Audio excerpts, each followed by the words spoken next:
여러분은 예수님을 진짜로 믿습니까?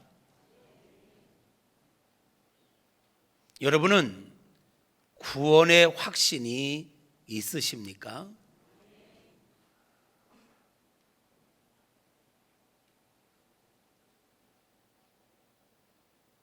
혹 나는 아직 구원의 확신이 없다. 언제라도 우리 하나님께서 우리를 부르시면 가야 되는데 나는 이대로라면 천국에 갈 자신이 없다. 그런 마음이 있는 분이 있다면 미루지 마시고 저나 우리 목회자들 또는 여러분의 존경하는 신앙의 선배들에게 상담을 하시고 복음을 정확하게 듣고 믿고 거듭나는 은혜가 있기를 축복합니다. 다른 거 다 미루어도 미루지 말아야 될 것, 예수님을 믿고 천국 갈 준비하는 것입니다. 다른 거 못해도 꼭 해야 될 거, 천국 갈 준비하는 것입니다. 신앙생활 잘하는 것도 중요하고요, 교회에서 뭐 이것저것 일하는 것 중요하지만 그보다 더 중요한 것, 예수가 그리스도의 심을 분명하게 믿고 거듭나는 것입니다. 이것이 되지 않으면 아무것도 아닙니다. 모든 건 다 헛된 것입니다. 예수님을 내가 진짜로 믿고 있는가? 이론적으로만 그냥 내가 동의하는 정도를 넘어 그게 정말로 믿어지는가? 믿어지는 은혜가 있어야 돼요. 혹 그게 아니라면 기도하십시오. 성령이 아니고는 안 되거든요. 성령 하나님 믿어지게 하옵소서. 복음이 깨달아지고 믿어지는 은혜를 달라고 기도하십시오. 또 묻습니다. 여러분, 예수님께서 이 땅에 계실 때에 공생의 기간 중에 예수님이 계시는 곳이면 사람들이 덜 넘쳐났죠. 인산인해를 이루었습니다. 어느 때는 발 디딜 틈이 없을 정도로 사람들이 넘쳐났습니다. 근데 그 많은 사람들을 딱 정리해 보면 세 종류의 사람이 있었어요. 첫째는 예수님을 따르고자, 예수님의 제자로 따르고자 하는 사람들이었습니다. 제자들이 있었습니다. 두 번째로는 나는 예수님의 제자가 되는 건 모르겠어. 근데 당장 나는 배고프고, 당장 나는 좀 치유받고, 당장 예수님으로부터 뭔가 문제를 해결받아야 되겠어. 그래서 자기의 필요에 의해서 예수님을 따르는 무리들이 있었습니다. 제자라 함은 예수님과 함께 예수님의 가치를 가지고 예수님을 위해서 희생도 기꺼이 할 준비가 되어 있는 사람들이라면, 무리는 자기의 필요를 위해서 찾아왔기에 자기의 필요가 끝나면 언제든지 예수님을 떠나갈 사람들, 예수님을 위해서 희생은 생각하지 않는 사람들, 예수님 때문에 감옥에 갇히거나 어떤 순교를 당할 상황이라면 뒤도 안 돌아보고 도망갈 사람들, 이게 무리입니다. 예수님 주변에는 아주 소수의 제자가 있었고 대부분의 무리들로 구성되어 있었습니다. 또 아주 소수의 사람들이 또 있었는데 예수님을 대적하는 사람들이었습니다. 어떻게든 예수님께 흠거리를 찾아서 예수님을 대적하고 죽이려고 하는 사람들 말입니다. 여러분은 이 세 종류의 사람 중에 어떠한 사람이십니까? 여러분은 제자이십니까? 무리이십니까? 아니면 대적자이십니까? 나는 누구인가? 누구이어야 하겠는가? 여기에 대한 분명한 답이 있어야 할 것입니다. 우리가 늘 읽고 있는 하나님의 말씀이 성경 두꺼운 66권인데요. 이 말씀을 요약하면 세 가지로 정리됩니다. 첫째는 예수님을 믿고 구원받으라. 예수님을 믿고 영원한 천국 갈 준비를 해라. 이게 첫 번째 핵심 메시지입니다. 두 번째, 이렇게 예수님을 믿고 구원받았다면 거기에서 끝나지 말고 날마다 성숙해져야 한다. 예수님을 닮아 예수님의 장성한 분량에 이르기까지 날마다 성숙해져 가야 된다. 변화되어져 가야 된다. 라는 게 성경에서 말하는 핵심 메시지입니다. 세 번째는 내가 예수 믿고 구원받고 내가 예수님을 닮은 예수의 사람, 성숙한 그리스도인이 되었다면 그것으로 끝나지 말고 이제는 내가 만난 예수, 내가 만난 그 은혜, 내가 받은 은혜를 증거하는 증인이 되라. 전도자가 되라. 이것이 성경이 말하는 핵심 메시지 세 번째입니다. 성경 말씀 많지만 딱 정리하면 세 가지예요. 예수 믿고 구원받으라. 거기에 끝나지 말고 날마다 성숙해져 가야 된다. 자라가야 된다.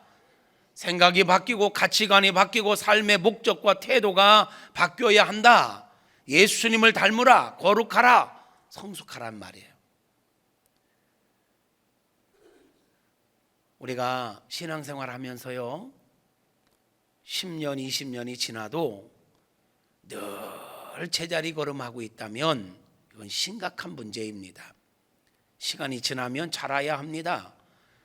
우리 아이들이 태어나서 어릴 때 너무너무 예쁘지요. 재롱 부리는 것도 예쁘고 너무너무 예쁘지만 나이가 차감에 따라서 거기에 맞게 지혜도 자라고 몸도 자라고 생각도 자라고 이렇게 해서 성숙해져 가야지 아무리 예쁘다고 해서 어릴 때의 모습으로 20살이 되고 30살이 되고 40살이 됐는데 10대 미만의 모습으로 있다면 이건 심각하지 않습니까? 예수님을 믿고 구원받은 것으로 만족하면 안 됩니다. 아멘 하시옵소서. 날마다 변화되어야 합니다. 날마다 성숙해져 가야 합니다. 할렐루야. 날마다 성숙해져 가야 되는 거예요. 여러분 스스로 돌아보세요. 나는 날마다 변화되어져 가고 있는가? 반대로 가면 안 됩니다. 변화가 아니라 변질돼 가면 안 됩니다. 의외로 변질되는 사람들도 있습니다. 신앙의 연조가 찰수록에. 이거는 진짜 문제입니다. 변화되어지는 은혜가 있기를 축복합니다. 그리고 이제는 이 은혜를 흘려보내야 합니다. 하나님의 뜻은요 저와 여러분을 통해서 세계 열방이 모든 민족이 구원받기를 원하십니다. 저와 여러분을 통해서 생명이 살아나는 역사가 있기를 바랍니다. 사람들이 주께로 돌아오는 역사가 있기를 축복합니다. 여러분 한 번뿐인 인생을 축복의 통로로 살아갈 수 있기를 바랍니다. 저와 여러분이 만나는 사람들, 저와 여러분 까닭에 예수님을 믿고 구원받아 하나님의 백성이 되는 그런 은혜가 많이 있기를 소망하고 축복합니다. 할렐루야. 사람들이요 제가 웃지 않고 무표정으로 있으면 무섭다고 해요. 검사냐고 하는 사람도 있어요. 여러분도 그런 소리 듣지요? 지금 여러분 표정이 다 그 표정입니다. 사진 찍는다 생각하시고 약간 미소를 머금으시옵소서. 무표정하고 있으면 마음의 문도 닫혀요. 살짝 웃으면 마음도 열리고 기분이 상쾌해집니다. 한번 해보시옵소서. 살짝 너무 과하게 이러지 말고 살짝만 미소를 짓고 설교를 들으시옵소서. 할렐루야. 우리가 성경의 진리를 바르게 알아야 되고요, 바르게 믿었으면 좋겠습니다. 그냥 교회 왔다 갔다 하는 시계추처럼 왔다 갔다 하는 이런 존재로 끝내지 말고요, 날마다 하나님의 임재를 경험하고 날마다 우리 믿음이 성장하고 성숙해지고 역동적인 신앙생활을 하는 저와 여러분 모두가 되어지기를 주님의 이름으로 축복합니다. 한 가지만 더 질문할게요. 여러분은 예수님의 제자가 되고자 하는 간절한 열망이 있습니까? 제자 되고 제자 삼자라는 슬로건을 5년 동안 걸었는데 아직도 우리 안에 제자가 되고자 하는 간절한 열망이 없다면 이건 제 잘못입니다. 제가 여러분들에게 그만큼 동기부여를 못 시켰다는 것이고 이유를 설명하지 못했다는 이야기겠죠. 두 번째는 여러분 잘못도 있습니다. 어떻게 5년 동안 이 얘기를 하는데 그 마음이 안 생길까? 우리 하나님께서 저와 여러분 안에 예수님의 제자로 살아간다라는 것이 얼마나 가치 있는 일인가. 세상에서 가장 가치 있고 아름다운 일이 바로 예수의 제자로 살아가는 일인 줄로 믿습니다. 이게 믿어지도록, 이게 깨달아지도록 우리 성령 하나님께서 저와 여러분의 마음을 움직여 주시고 기름 부어 주시기를 주님의 이름으로 축복합니다. 내가 예수의 제자가 되고자 하는 열망이 없다면 어쩌면 산상수훈의 말씀을 들을 때 우리는 공허하게 들릴지 몰라요. 왜요? 산상수훈의 말씀은 단순하게 윤리 도덕 책이 아니거든요. 착하게 살자라고 강조하는 게 아니거든요. 예수의 제자로 살아가기 위해서 우리가 마땅히 가져야 될 마음의 자세이거든요. 그러기에 내가 예수의 제자가 되고자 하는 갈망이 있어야 말씀을 들으면서 나는 아직도 예수의 제자로 살아가기 부족하구나. 하나님 나를 긍휼히 여겨 주시옵소서. 내 마음을 바꿔주시고 태도를 바꿔주시옵소서. 이렇게 기도가 될 텐데 제자가 되고자 하는 열망 자체가 없다면 이렇게 살아가고자 하는 열망은 더더욱 없겠죠. 요즘 트렌드가 설교를 해도 복잡하게 여러 가지 주제로 하지 말고 원포인트로 그냥 그냥 스마트하게 하라고 하는데 저는 스마트하게 생겼지만 스마트하게 설교를 끝내고 싶지는 않습니다. 왜? 10년, 20년이 지나도 변화될 줄 모르고 제자리 걸음하는 죽은 성도로 머물러 있는 걸 용납할 수가 없기 때문에 그렇습니다. 스마트한 것보다 더 중요한 건 설교를 통해서라도 끊임없이 우리의 영을 찔러야 합니다. 뒤집어야 합니다. 기경시켜야 합니다. 묵은 땅을 기경시켜야 봄에 씨를 뿌립니다. 끊임없이 나는 예수 믿고 있는가? 나는 구원의 확신이 있는가? 나는 거듭났는가? 나는 무리인가? 제자인가? 대적자인가? 질문을 던져야 하고 고착화되어 있던 우리 신앙 다시 한번 뒤집어야 하고 다시 한번 결단하게 해야 할 책임이 저에게 있기 때문입니다. 또 이런 질문을 던지는 이유는 제가 왜 이런 설교를 지금 하고 있고 우리 교회가 지금 어떤 방향으로 가고 있는지를 분명히 알고 가자라는 것입니다. 산상수훈의 말씀을 나누고 있는 것은 인생의 가장 가치 있는 삶이 바로 예수의 제자로 살아가는 것이기에 예수의 제자로 살아가기 위해서 그냥 되는 게 아니거든요. 교회 다닌다고 예수의 제자가 되는 게 아니거든요. 예수님을 따른다고 다 제자가 아니었듯 교회 다닌다고 다 제자가 되는 건 아닙니다. 제자가 가져야 될 삶의 태도가 있고요, 가치가 있습니다. 그게 뭐냐? 마태복음 5장에서 이야기한 것처럼 8가지의 복된 마음을 갖는 것, 이게 예수의 제자로 살아가기 위해서 가장 기본적인 마음의 자세입니다. 그리고 예수의 제자로 살아간다라는 건 분노가 일어날 때 분노하는 자가 아니라 그 분노를 다스리는 자, 가정을 귀하게 여기며 사는 자, 성적인 유혹이 와도 그것을 하나님의 말씀을 기준으로 해서 절제할 줄 알고 하나님께서 정해진 룰 안에서 즐길 수 있는 자, 이게 예수의 제자의 삶이에요. 악으로 악을 갚는 건 누구나 할 수 있어요. 선으로 악을 갚아가는 사람, 이게 제자가 가져야 될 삶의 태도인 줄로 믿습니다. 그런 말씀을 5장에서 쭉 나누었고요. 오늘은 마태복음 5장 마지막 구절인데요, 원수까지도 사랑하라 라는 말씀입니다. 원수까지도 사랑하라. 따라서 합시다. 원수까지도 사랑하자.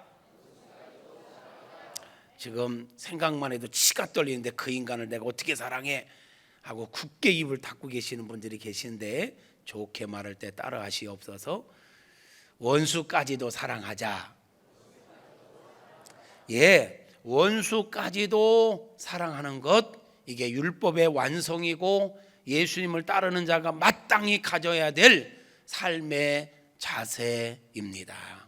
할렐루야. 마태복음 5장을 이렇게 해서 우리가 보게 되는데요, 예수님께서 말씀하시는 패턴이 있네요. 예수님께서 너희가 이러이러이런 말씀을 들었지만 내가 너에게 말하노니 하면서 지금까지 들었던 말씀을 재해석하고 계심을 보게 돼요. 다시 말하면 유대인들이 알고 있는 옛 과거의 법, 거기에 덧붙여 내가 너에게 이르노니 하면서 예수님께서 그 법을 다시 한번 해석해서 원래 이 율법의 본 의미를 이야기하시는 말씀들이 반복돼요. 오늘도 43절과 44절을 보면 이렇게 말씀하십니다. 또 내 이웃을 사랑하고 내 원수를 미워하라 하였다는 것을 너희가 들었으나, 이것은 과거의 법이에요. 유대인들이 이미 알고 있던, 듣고 있던 과거의 법은 뭐냐면 이웃은 사랑하고 원수는 미워하라. 이게 이들이 기본적으로 갖고 있던 과거법이에요. 근데 예수님께서 44절에서 나는 너희에게 이르노니 하면서 새로운 법을 말씀하세요. 이웃을 사랑할 뿐만 아니라 내 원수도 사랑하라. 이게 예수님께서 말씀하시는 거예요. 그런데요, 여러분, 사실은 이 과거의 법이요, 이웃을 사랑하고 원수는 미워하라, 이게 율법의 전체 아닙니다. 하나님은요, 예수님께서 이렇게 재해석하시기 이전부터, 처음부터 하나님은 우리가 이웃뿐만 아니라 원수까지 사랑하기를 원하셨습니다. 그런데 사람들의 수준이, 믿음의 수준과 여러 가지 수준이 거기까지 못 가니까 이렇게 어느 정도 일정적으로 자기들이 해석을 해서 이해했던 거죠. 근데 예수님께서, 진리 대신 예수님께 이 땅에 오시고 성령 하나님까지 이제 보내주신 마당에서는 원래 율법의 본 의미를 우리에게 정확하게 말씀하시는 겁니다. 하나님의 진짜 뜻은 이웃만이 아니라 원수까지도 사랑하는 것이다. 그러므로 나의 제자로 살아간다면 원수까지도 사랑해야 된다라고 말씀하고 있는 것입니다. 저와 여러분이 예수의 제자로 살아가기 위해서는 원수까지도 사랑하는 그런 마음을 가져야 될 것입니다. 우리 하나님께서 저와 여러분에게 원수까지도 사랑할 수 있는 마음을 부어주시기를 축복합니다. 왜 우리가 원수까지도 사랑해야 됩니까? 우리 안에 계신 하나님이 사랑의 본체시기 때문에 그렇습니다. 사랑의 본체가 되시는 예수 하나님이 내 안에 계시는데요, 그분이 우리를 돕고 계시고 우리에게 도전하고 계세요. 내가 너를 사랑한 것처럼 너도 사랑하라. 할렐루야. 왜 우리가 원수까지도 사랑해야 됩니까? 세상 사람과 구별된 자가 성도인데, 세상 사람과 구별된 게 뭡니까? 원수까지 사랑하는 게 구별된 거 아닙니까? 오늘 말씀에서 예수님 이렇게 말씀하세요. 너희들이 친한 사람과 너희들에게 무난한 사람에게 무난하는 건 세상 사람도 다 한다. 이방인들도 한다.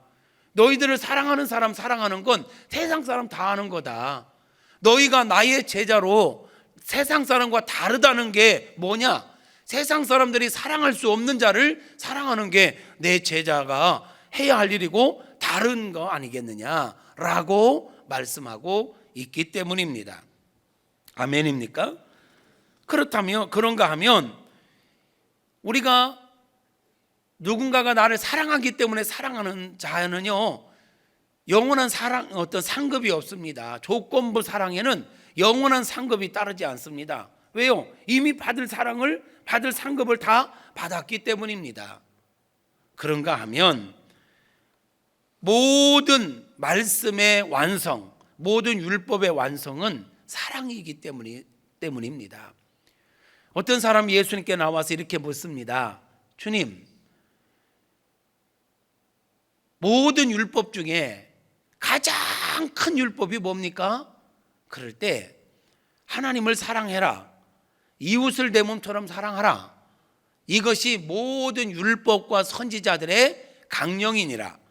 모든 율법은 창출내민신 모세오경을 얘기하는 거고, 선지자들이라 하면 모든 선지서들을 총체적으로 말하는 거예요. 그러니까 구약 성경 전체의 핵심이 뭐냐? 하나님을 마음을 다하고 뜻을 다하고 성품을 다하고 목숨을 다하여 사랑하는 것이고, 내 이웃을 내 몸처럼 사랑하는 것이다. 이게 성경의 핵심이라는 거예요. 우리가 날마다 성경을 읽고 말씀을 묵상하고 설교를 듣는데 성경의 핵심인 사랑을 실천하지 않는다면 우리는 말씀대로 살지 않는 것가 되기 때문에 우리는 원수까지도 사랑해야 하는 것입니다. 아멘입니까? 하나님의 온전한 백성이 되기 위해서 우리는 사랑하며 살아야 합니다. 그런데요, 여기서 우리가 짚고 넘어갈 게 있습니다. 사랑이라는 말이 좋아요, 좋아요? 뒷동네 사랑이라는 말을 들으면 좋아요, 좋아요? 우리 단어로는 사랑하면 부모가 자녀를 사랑한다고 할 때도 사랑이라는 단어를 쓰고, 친구끼리 사랑한다고 할 때도 사랑이라는 단어를 똑같은 걸 쓰고, 연인끼리 사랑한다라고 할 때도 사랑한다는 단어가 똑같죠. 그런데 헬라어로는 사랑이라는 단어가 구별됩니다. 구별돼요. 부모님이 자녀를 사랑하는 것, 이건 스톨게라는 단어를 써요. 연인끼리 사랑하는 건 에로스라는 단어를 써요. 친구 간의 우정의 사랑은 뭐예요? 필리아라는 단어를 써요. 그런가 하면 신적인 사랑이 있어요. 신적인 사랑. 하나님이 우리를 사랑하는 사랑, 이런 사랑은 그럼에도 불구하고의 사랑이죠. 우리가 죄인임에도 불구하고, 연약함에도 불구하고, 정말 부족함에도 불구하고 사랑하는 사랑, 이건 어떤 단어를 쓰죠? 아가페라는 단어를 써요. 그런데 여러분 잘 살펴보세요. 스톨겔이라는 사랑, 필리아라는 사랑, 에로스라는 사랑은요, 나와 어떤 친분 관계에 있고 때로는 혈육 관계에 있기 때문에요, 그냥 사랑하지 말라고 해도 본능적으로 사랑하는 마음을 갖게 돼요. 전혀 사랑을 안 해본 사람들 같아요. 자녀들이 때로는 막 속썩여서 아유 저놈의 새끼 저 왼수 하면서도 내면으로는 그 자녀를 향한 사랑의 마음이 우리 안에 있어요. 네, 있어요. 이건 그냥 자연스럽게 되어지는 사랑, 본능적인 사랑이에요. 그런데요, 이 아가페 사랑은요 좀 달라요. 아가페 사랑은요, 하나님께서 우리를 사랑하시는 것은 하나님이 사랑 그 자체이시기 때문에 아무 문제 없어요. 그냥 그럼에도 불구하고, 우리가 아무리 큰 죄를 지었음에도 불구하고 우리를 용납하시고 우리를 사랑하는데 전혀 문제가 없어요. 그런데 문제는 죄성을 가진 우리가 원수를 사랑하는 것은 본능적으로 일어나는 스톨게의 사랑이 아니거든요. 에로스의 사랑이 아니거든요. 여러분, 원수를 향하여 막 원수를 생각하면 속에서부터 막 사랑의 마음이 막 스물스물 막 올라옵니까? 대답 좀 해보시옵소서. 여러분 원수를 생각하면 막 기분이 좋아집니까? 그러니까 이 원수 사랑은 이 본능적인 사랑으로는 안 되는 거예요. 자연적인 사랑으로는 안 되는 거예요. 아가페적인 사랑으로만 가능해요. 근데 이 아가페적인 사랑은 하나님은 문제없지만 우리는 그냥 사랑할 수가 없어요. 이것은 본능으로 되는 게 아니라, 정으로 되는 문제가 아니라 의지적인 결단이 따라야 되는 문제예요. 의지가 따라야 원수까지도 사랑할 수 있어요. 자, 다시 정리할게요. 유대인들에게 있어서 이웃과 원수의 개념을 우리가 먼저 좀 생각해 봐야 될 것 같아요. 유대인들에게 있어서 이웃은 누구냐면 내 집 부근에 사는 사람들을 이웃이라고 하지 않아요. 유대인들에게 있어서 오늘 여기에서 이웃을 사랑하고 원수는 미워하라고 하였다는 말을 너희가 들었으나 할 때, 여기서 이웃은요, 유대인들에게 있어서 이웃은 내 집 주변에 있는 사람을 두고 이야기하는 게 아니라 유대인들 전체를 두고 이야기하는 거예요. 자기 동족들을 두고 이야기하는 거예요. 그러면 원수는 누구일까요? 원수는요, 기본적으로 이방인들, 유대인들을 제외한 모든 사람들을 두고 원수라고 표현합니다. 특별히 이때 당시에 이들에게 있어서 정말 원수는 누구였냐면 자기네 나라를 압제하고 있는 로마인들이 원수 중에 원수였습니다. 그러니까 여기서 이웃을 사랑하라 이 말은 내 동족은 사랑하라 이 말이에요. 그러나 원수는 미워하라 이 말은 유대인을 제외한 나머지 사람들은 다 미워하라 라고 이해를 한 거예요. 그런데 하나님은 처음부터 그렇게 말씀하신 적이 없어요. 하나님은 처음부터 우리가 내 가족, 내 동족을 넘어 모든 열방, 모든 민족을 사랑하기를 원하셨습니다. 아멘입니까? 땅끝까지 이르러치게 되고 모든 족속을 제자 삼으려면 다른 민족을 미워하면 그들을 전도할 이유가 없지요. 사랑해야만 모든 민족을 전도할 수가 있습니다. 자, 그렇다면 이들에게 있어서 원수는 결국 누구라는 얘기입니까? 작게는 모든 열방의 모든 사람들. 그러나 이들에게 실제적인 원수는 어쩌면 로마인들, 자기들을 압제하고 막 핍박하고 모든 것을 빼앗아가는 이 로마인들 말이죠. 그런데 유대인들의 관점에서 그 로마인들을 사랑하라? 이게 잘 용납이 안 되는 거예요. 로마인들을 바라보면 사랑의 마음이 막 그냥 본능적으로 나오거나 이게 안 돼요. 말씀에 의거하여 그럼에도 불구하고 저들이 우리를 핍박하고 우리 나라를 빼앗고 우리를 짓밟고 있음에도 불구하고 주님께서 그들까지도 사랑하라 하셨으니 그래 힘들지만 나도 그들을 사랑해야 되겠다라는 마음을 갖는 것부터 원수 사랑의 시작이 되는 것입니다. 오늘 우리로 적용한다면요, 여러분 저 아프리카에 있는 사람들 TV에 나오거나 길거리에 다니는 외국인들 보면 여러분 본능적으로 막 사랑의 마음이 막 솟아납니까? 아니 대답 좀 해보시옵소서. 아니면 말하기 싫으면 뭐 이 고개로라도 뭐 아니라든지 옳다든지 뭐 반응을 보이셔야지. 어때요? 외국인들 보면 막 사랑의 마음이 막 스물스물 올라와요? 아니구나. 저도 아니에요. 그러면 여러분들을 아프게 하고 여러분들을 속상하게 하고 여러분에게 손해를 끼치고 막 그런 사람들, 진짜 원수, 그런 원수들 보면 생각만 해도 기분이 좋아져요? 생각만 해도 막 소름이 끼치고 정이 뚝 떨어지고 기도하려고 하다가도 그 인간 생각나면 기도가 안 되는 그런 인간들 있지요. 뭐 대답 안 해도 하여튼 그런 사람들을 사랑하라고 하는 거예요 지금. 근데 이게 되냔 말이에요. 그냥은 안 돼요. 아니 사랑은 그만두고, 아니 하나님 난 사랑은 자신 없고요 그 인간 안 보고 살려면 난 그거는 할 수 있을 것 같습니다. 차라리 안 보고 살려면 그건 할 수 있을 것 같은데, 이해해라, 용납하라, 사랑을 더하라, 이건 너무 과하지 않습니까? 솔직히 저도 그래요. 저도 그래요. 그래서 우리가 내 힘과 내 결단과 내 노력으로는 원수를 사랑할 수가 없습니다. 전혀 우리와 관계없는 다른 나라 사람들을 어떻게 우리가 그냥 사랑합니까? 그들을 위해서 우리가 시간을 내고 물질을 보내고 하면서 선교하는 게 그냥 되지 않습니다. 나에게 피해를 주고 나에게 아픔을 주고 상처를 주고 고통을 준 사람 사랑하는 거 안 됩니다. 은혜가 필요합니다. 뭐가 필요하다고요?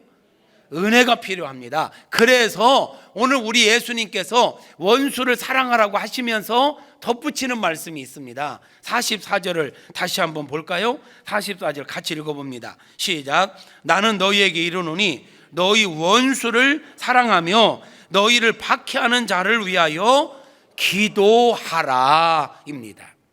여러분, 원수를 사랑하라면, 다시 말해서 외국인들을 사랑하려면, 타 민족권에 있는 사람들을 우리가 사랑하려면요, 그냥은 안 됩니다. 기도할 때 그들을 사랑할 수 있게 됩니다. 기도하다 보면 아메리카든 아프리카든 남미든 어디든 간에 모든 사람들의 긍휼이 여기게 되고 그들의 영혼이 눈에 들어오게 되고, 저들도 하나님이 사랑하는 영혼들인데, 저들도 구원받아야 될 영혼들인데, 저들도 하나님께서 관심을 갖고 있는 영혼들인데, 아이고 저들이 어쩌냐, 저들이 어려움 가운데 있네, 이런 마음이 기도할 때 생기는 것입니다. 기도할 때. 그래서 원수를 사랑하기 위해서는 정으로 본능적으로 되는 게 아니라 의지적인 결단을 가지고 기도를 시작할 때 원수 사랑이 시작되게 되는 것입니다. 원수, 나에게 피해를 주고 상처를 주고 아픔을 준 그 사람도 마찬가지입니다. 생각만 해도 소름이 끼치고 그냥 좋게 말도 안 나고 그 인간 하면서 막 인상이 찡그러지는 그 인간,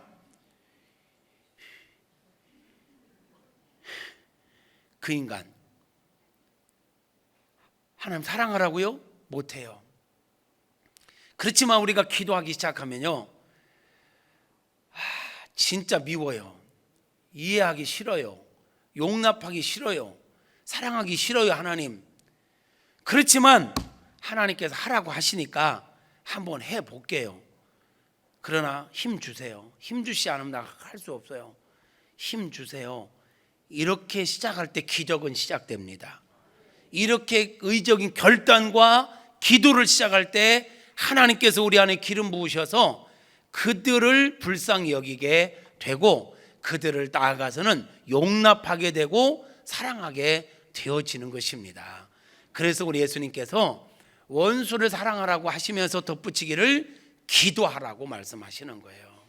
기도하면 나하고 전혀 관계 없는 사람들도 사랑할 수 있고요, 나에게 아픔을 주고 상처를 준 사람들도 사랑할 수 있습니다. 그래서 우리는 기도해야 하는 것입니다. 여러분, 저는 목사입니다. 이런 설교를 하는 설교자입니다. 여러분, 묻습니다. 저는 미워하는 사람 있을까요? 없을까요?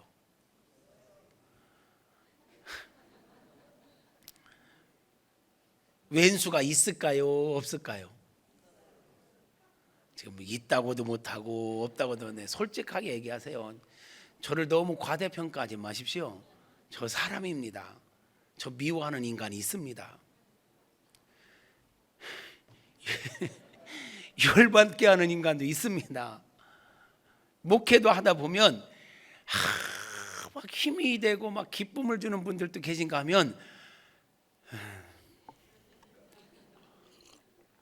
있습니다. 그래서 괴롭습니다.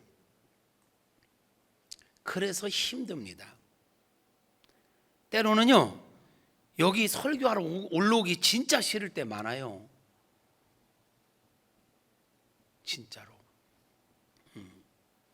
40대 중년 신사가 주일날 아침에 권사님 어머님과 실랑이가 벌어졌어요. 엄마, 나 오늘 교회 안 갈래요. 어머니 권사님 말씀하십니다. 왜? 주일인데 그래도 가야지. 아예 안 가요. 왜? 죄송합니다. 부흥회 때 강사님 표현을 조금 빌려오겠습니다. 그 지집사 지랄해서 싫고요. 지집사님들 시험 들지 마세요. 내 얘기 아니요. 막 하면서 성가대원들 그 화음도 안 맞으면서 혼자 목소리 크게 나는 그 인간도 보기 싫고, 성가될 때는 눈 부릅뜨고 막 하고는 성가대 끝내자마자 졸고 앉아있는 그 인간도 보기 싫고, 그 거시기 장로님 대 앞에 앉아서 졸고 앉아있는 것도 보기 싫고 하면서 교회 가기 싫은 이유를 40대 중년의 남자가 막 권사님 어머니한테 주로 막 이야기합니다.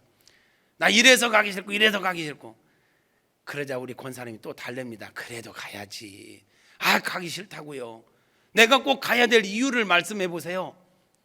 막 이럴 때 이 어머니 권사님 딱 한마디 하십니다. 그래도 너는 목사잖니.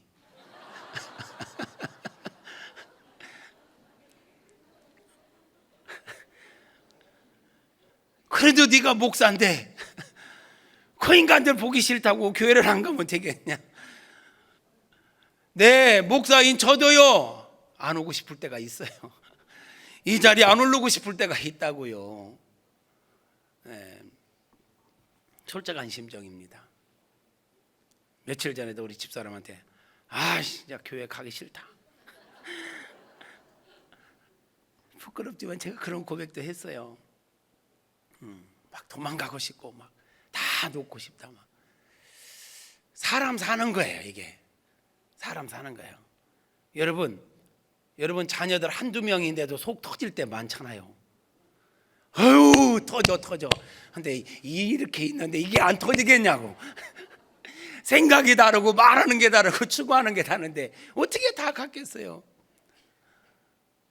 그런데요, 그렇게 속 터지고 가기 싫다가도 막 꼴보기 싫고 막 얘기하다가도 기도하면 말이죠. 기도하면 이해가 되고 용납이 되고 긍휼히 여기는 마음이 생겨요. 심지어는 고마운 마음이 생겨요. 고마운 마음이 생겨요. 그렇게 일주일 동안 피곤하게 생활하고 막 몸이 지쳤는데 그래도 교회 안 빠지고 교회 와서 졸더라도 교회 와서 졸아주는 게 얼마나 고마워. 얼마나 고마워. 나 같은 놈을 담임 목사라고 믿고 따르고 그래도 섬겨주는 게, 예배 참석해 주는 게 얼마나 고마워.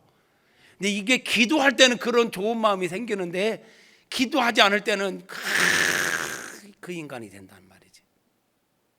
기도하면 이해도 되고 그의 마음이 어떤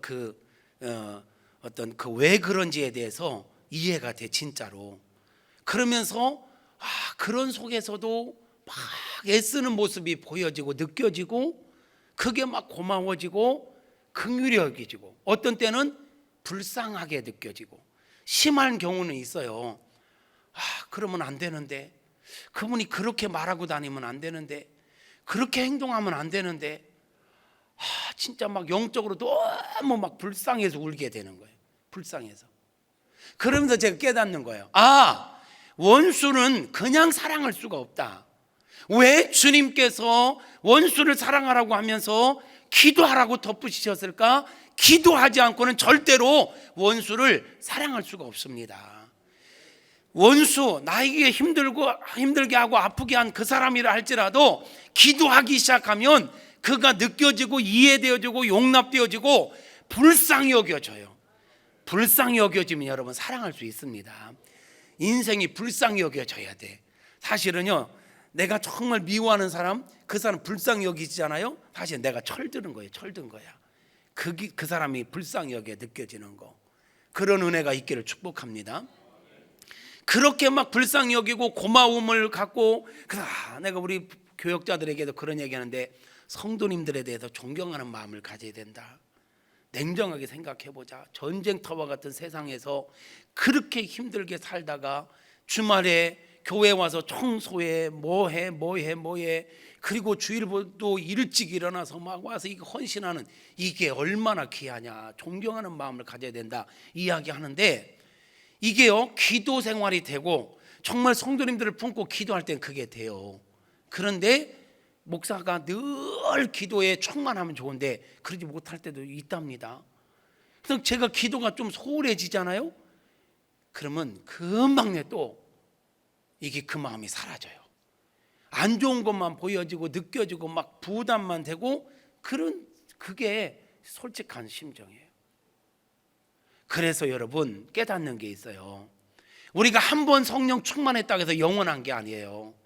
지금 여러분이 믿음 충만하다고 해서 끝까지 충만하다는 보장이 안 돼요. 우리가 조금만 방심하면, 우리가 조금만 기도를 소홀하게 하면 사단이요 우리를 그냥 두지 않습니다. 우리 안에 믿음을, 그 미움을 그대로 갖다 꽂습니다. 미움의 마음을 확 갖다 줍니다. 그래서 그 마음을 뺏기고 그 사람을 보면 또 그 인간이 됩니다. 그렇게 귀하고 그렇게 긍휼히 여겨지고 그렇게 존경스럽게 보여지던 그분이요 미워지는 거예요. 그래서 쉬지 말고 기도하라고 하신 것 같아요. 사랑하는 성도 여러분, 우리가 제자로 살아가기 위해서 원수까지도 사랑해야 되는데요, 원수까지 사랑하는 건 그냥 되는 게 아닙니다. 기도해야 됩니다. 여러분 아세요? 우리가 기도하기 시작하면 성령 하나님께서 우리 안에 역사하기 시작합니다. 우리의 생각을 바꿔주시고요, 우리의 시각을 바꿔주시고요, 사람을 이해하게 하시고요, 아니 무엇보다도 기도하기 시작하면 우리 마음이 치유되기 시작합니다. 사랑하는 아들, 사랑하는 딸, 알아. 너 힘든 거 알아. 너 괴로운 거 알아. 그 인간 생각만 해도 밥맛 떨어지는 거 알아. 그런데 말이야, 내가 그를 사랑하라고 하는 건 그 사람 때문이 아니라 너를 위해서야. 여러분, 우리가 그렇게 미운 사람 여러분 경험하셨을 거예요. 그렇게 미운 사람이지만 품고 기도하면서 사랑하겠다라고 작정하기 시작하면 가장 먼저 내 마음에 기쁨이 옵니다. 내 마음이 평안함이 옵니다. 기도가 막히지 않고요, 기도가 열리기 시작합니다. 할렐루야. 내가 먼저 풀립니다. 내 마음이 먼저 회복됩니다. 내 마음이 먼저 위로가 됩니다. 그런 것만이 아닙니다. 이 응어리, 미움을 갖고 있으면요 응어리가 져서 육체가 건강할 수가 없습니다. 불면증에 시달리고 소화불량에 걸리고 모든 게 약해집니다. 그런데요 마음의 응어리를 풀고 기도하고 사랑하기로 의정 결단하고 나가기 시작하면 육체가 회복되어집니다. 컨디션이 회복되어집니다. 할렐루야. 그래서 하나님께서 원수까지도 사랑하라고 하시는 것입니다. 사랑하는 성도 여러분, 이번 한 주간 우리가 도전할 목표는요, 나와 전혀 관계없는 세계 열방의 사람들을 품고 기도하기 시작하는 겁니다. 그래야 그들을 우리가 전도할 수 있고 선교할 수 있기 때문입니다. 또는 더 나아가서는 나를 아프게 하고 나를 힘들게 하고 정말 생각만 해도 소름 끼치는 그 인간, 솔직히 얘기하세요. 하나님, 나 그 인간 진짜 보기 싫어요. 이해하고 싶지도 않고 생각하고 싶지도 않아요. 그런데 사랑하라고요. 잘은 장담은 못하지만 한번 해보겠습니다. 하나님 힘 주세요. 하나님 도와주세요. 한번 해보겠습니다. 이렇게라도 의지적인 결단을 하고 나가기 시작해보세요. 그러면 하나님께서 먼저 저와 여러분을 치유하시고 저와 여러분을 만져주시고 회복을 주실 줄로 믿습니다. 그러면 하나님께서 그 사람을 바꾸실 수도 있습니다. 내가 풀면 하나님께서 그 사람의 생각을 바꾸고 그 사람의 자세를 바꿀 수도 있습니다. 거기에서부터 복음의 역사가 시작되는 줄로 믿습니다. 사랑하는 성도 여러분, 우리 육체적인 것들을 위해서도 기도해야 되겠지만 영적인 것을 위해서 더 많이 기도하시기를 바라요. 바른 믿음을 갖기 위해서 기도하시기를 축복합니다. 예수님의 신실한 제자가 되기 위해서 기도하기를 축복합니다. 원수까지도 사랑하기로 다짐하고 하나님의 은혜를 구하며 기도 시작하는 것, 이게 이번 주 우리가 가져야 될 삶의 목표, 실천 목표입니다. 우리 상황과 환경과 관계없이 기도하는 사람은 기대할 수 있습니다. 기도하는 사람은 기대할 수 있습니다. 그런데 지금 아무리 충만해 보여도, 지금 잘하고 있어도 기도하지 않는 사람은 기대할 수가 없습니다. 얼마 가지 못하기 때문입니다. 여러분, 우리 믿음은요, 끝까지 믿음을 유지해야 합니다. 성령 충만함도 끝까지 유지해야 합니다. 원수를 사랑하고자 하는 마음도 끝까지 유지해야 합니다.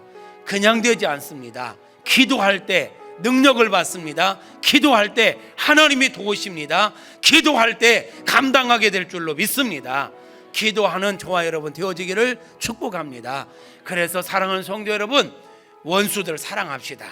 나와 전혀 관계없는 사람들 사랑하는 마음을 가질 수 있기를 축복합니다. 이게 주님의 심장을 갖는 거요. 이게 제자가 마땅히 가져야 될 자세요. 심지어는 나에게 아픔을 주고 상처를 준 사람, 그 사람들까지도 제외시키지 말고 사랑하기로 다짐하고 나아가는 은혜가 있기를 주님의 이름으로 축복합니다. 아멘한 우리들에게 우리 하나님께서 그렇게 살 수 있도록 힘주시고 은혜를 더하여 주시기를 주님의 이름으로 축복합니다. 결단하는 마음으로 우리 찬양하시겠습니다.